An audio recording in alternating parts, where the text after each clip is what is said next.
In the name of our Lord. शुरू करती हूँ खुदा के नाम से। यू आर वॉचिंग सारा गिल टीवी। हमारा आज का मान है क्रिसमस। आज हमारे साथ खुदा के खादम पास्टर जमशेद गिल है। इनके साथ मिलकर हम खुदा के पाक कलाम में से सीखेंगे।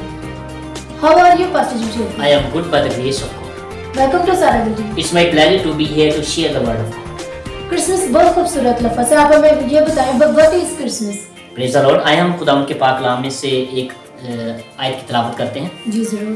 मकदस लूका की मार्फत लिखी गई इंजील उसका दूसरा बाब और उसकी 4वीं आयत में यूं मरकूम है, आने वाला पर खुदा की तमजीद हो और ज़मीन पर उन आदमियों में जिनसे वो राजी है सुलह। आमीन। क्रिसमस का मतलब है पाक आराइश के साथ खुदावंद को सजदा करना। Worship the Lord in the beauty of holiness. Christmas हमें अमन, सलामती और भाईचारे का दर्ज देता है। हमारे तमाम व्यूअर्स के लिए गुड न्यूज़ के खुदावंद इस क्रिसमस पर हमें फजल दिया कि हम खुदावंद की शुक्रगुजारी में गीतों किताब मरतब करें। हिला खुदावंद की हमद करो। और ये किताब मैं खुदा के खादमों को प्रेजेंट करना चाहता हूँ। Thank you. मेरे एक और गुड न्यूज़ ये है कि स्क्रीन पर हमारा व्हाट्सएप नंबर नीचे है।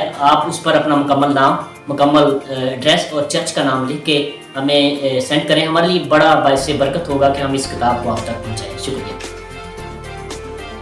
मेरी दुआ है कि ये गीतों की किताब हम सब के लिए बायसे बरकत बने। सारा गिल बाइबल नॉलेज हाउस की तरफ से merry Christmas and happy new year to all of you. आमीन।